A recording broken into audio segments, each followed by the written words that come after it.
Halo, hari ini kita akan membahas materi baru yaitu menyusun cerita pendek. Namun pada materi awal ini kita akan membahas terlebih dahulu tentang unsur-unsur dari cerita pendek. Setelah pembelajaran hari ini, diharapkan kamu mampu mengidentifikasi dan menyimpulkan unsur-unsur cerita pendek. Kita mulai dari mengenali tentang apa itu cerita pendek. Nah, jadi cerita pendek itu disebut juga dengan teks narasi. Nah, adapun tujuan dari teks narasi itu adalah untuk menghibur dan memikat pembaca dan juga informatif karena berisi pengetahuan, ajaran, dan sebagainya. Nah, di dalam cerita narasi ini biasanya mengangkat suatu peristiwa ataupun masalah yang ada di sekitar kita dan ada unsur imajinatif di dalamnya sehingga alurnya itu menjadi lebih menarik untuk kita ikuti. Ada beberapa tipe dari cerita narasi ini, yaitu ada cerita perih, misteri, fiksi ilmiah, roman, cerita horor, cerita petualangan, fabel, mitos, legenda, naratif historis, balada, pengalaman pribadi, dan lembar kehidupan. Yang mana semua tipe ini ceritanya itu dikemas dengan unsur imajinatif. Sehingga lagi-lagi tadi saya sudah katakan ceritanya akan lebih menarik untuk kamu ikuti. Nah, di dalam cerita narasi ini juga terdapat komponen-komponen pembangun ceritanya, yaitu ada alur cerita, tokoh, penokohan, latar, konflik, dan juga ada resolusi atau kita sebut dengan akhir cerita yang berisi amanat atau pesan moralnya. Nah, di dalam komponen-komponen inilah unsur imajinatif itu benar-benar dikemas secara menarik oleh penulisnya supaya si pembaca itu terus tertarik untuk mengikuti ceritanya dari awal sampai akhir. Itu dia. Maka dapat disimpulkan bahwa cerita pendek itu disebut juga sebagai cerita narasi yang bertujuan untuk mendidik sekaligus menghibur orang banyak melalui kisah yang dikemas secara imajinatif. Nah, sampai di sini sudah paham ya konsep dari cerita pendek ini. Selanjutnya kita masuk kepada unsur-unsur cerita pendek atau cerpen. Cerpen memiliki beberapa unsur, yaitu yang pertama adalah latar tempat, latar waktu, sudut pandang, karakter atau tokoh, dan yang terakhir ada alur atau plot cerita. Nah, kita mulai dari latar tempat. Latar tempat ini merupakan tempat terjadinya cerita tersebut. Nah, bisa jadi tempatnya itu di sekolah, di rumah, di taman, di pasar, atau lain sebagainya. Yang kedua adalah latar waktu. Latar tempat ini merupakan waktu cerita, seperti pagi, siang, sore, petang, dini hari. Nah, biasanya itu bisa dilengkapi dengan nama hari, jam, bulan, dan lain-lainnya.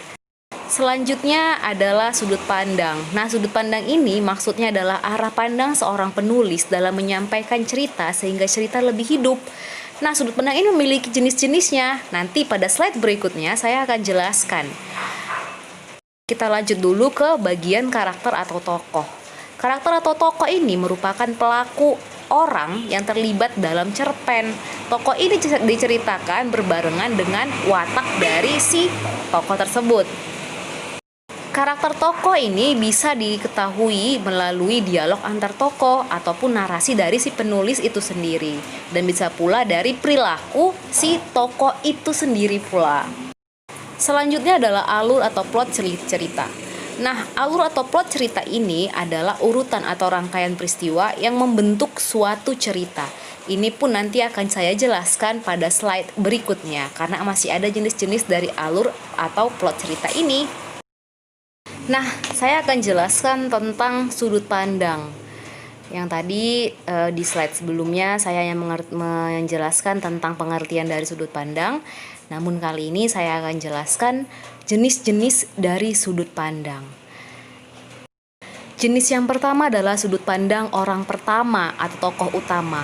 Nah, pada sudut pandang ini penulis menempatkan dirinya seolah-olah masuk ke dalam cerita dan menggunakan tokoh aku di dalam cerita tersebut. Kemudian yang kedua, sudut pandang orang pertama, tokoh sampingan. Nah, sudut pandang ini berbeda dengan sudut pandang orang pertama, tokoh utama tadi. Karena pada sudut pandang ini, tokoh aku hadir bukan sebagai pemeran utama tetapi pemeran sampingan. Nah, selanjutnya adalah sudut pandang orang ketiga serba tahu. Nah, sudut pandang ini berbeda dengan dua sudut pandang yang tadi saya sudah jelaskan. Karena pada sudut pandang ini penulis menceritakan apa saja terkait tokoh utama. Dan biasanya penulis menggunakan nama tokoh, bukan lagi menggunakan tokoh aku, tapi udah pakai nama tokoh. Misalnya namanya si Andi, maka dia menceritakan Andi pulang sekolah langsung makan siang, kayak seperti itu. Tidak lagi menggunakan kalimat aku pulang sekolah langsung makan siang, tidak lagi seperti itu. Jelas ya perbedaannya antara sudut pandang orang pertama dan sudut pandang orang ketiga. Sekali lagi saya katakan contohnya seperti ini. Kalau sudut pandang orang pertama, penulis menggunakan tokoh aku. Contohnya, aku pulang sekolah langsung makan siang. Itu orang pertama. Nah, kalau untuk orang ketiga, itu menjadi begini. Dia menggunakan nama tokoh. Andi pulang sekolah langsung makan siang. Itu perbedaannya ya. Selanjutnya adalah sudut pandang orang ketiga pengamat. Nah, kalau tadi ada orang ketiga serba tahu, nah sekarang orang ketiga pengamat. Di mana lagi nih perbedaannya gitu ya? Nah, kalau sudut pandang orang ketiga serba tahu, penulis ini menceritakan seluruhnya seolah-olah dia yang menguasai cerita tersebut. Sedangkan kalau sudut pandang orang ketiga sebagai pengamat, teknik ini sama dengan orang ketiga maha tahu, hanya saja tidak semaha tahu teknik tersebut karena penulis hanya menggunakan sebatas pengetahuannya saja. Lalu yang terakhir adalah sudut pandang campuran. Nah, sudut pandang campuran ini penulis menggunakan dua sudut pandang, yaitu sudut pandang orang pertama dan orang ketiga. Jadi di dalam sudut pandang ini penulis pakai dua sudut pandang sekaligus. Dia pakai tokoh aku dan dia juga ada menggunakan nama tokoh yang merupakan nama dari si tokoh aku itu tadi. Jadi nggak melulu tokohnya adalah tokoh aku. Kita lanjut pada alur atau plot cerita.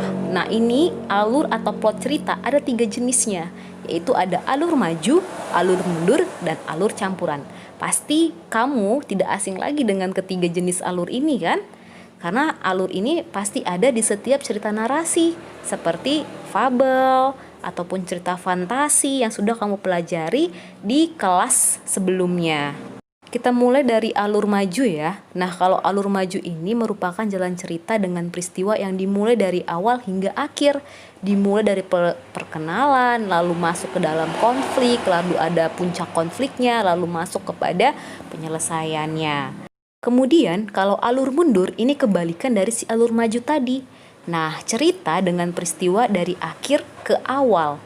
Penulis biasanya mengawali kisah dengan konflik, lalu penyelesaian, dan memperlihatkan masa lalu atau disebut dengan kilas balik. Itu dia kalau alur mundur. Nah, berbeda dengan alur campuran, di mana alur campuran ini menggabungkan antara alur maju dan juga alur mundur. Nah, itu dia materi kita hari ini. Bagaimana? Kamu sudah paham kan tentang apa itu cerita pendek dan apa-apa saja unsur-unsur dari cerita pendek itu? Nah, untuk tugas hari ini, kamu boleh lihat pada Google Classroom ya. Saya sudah ajukan beberapa pertanyaan di sana untuk melatih kamu semakin memahami bagaimana cerita pendek dan unsur-unsur dari cerita pendek ini. Sampai jumpa di video selanjutnya ya. Selamat belajar dan semangat terus belajar daringnya. Dah. Terima kasih sudah menyimak video ini.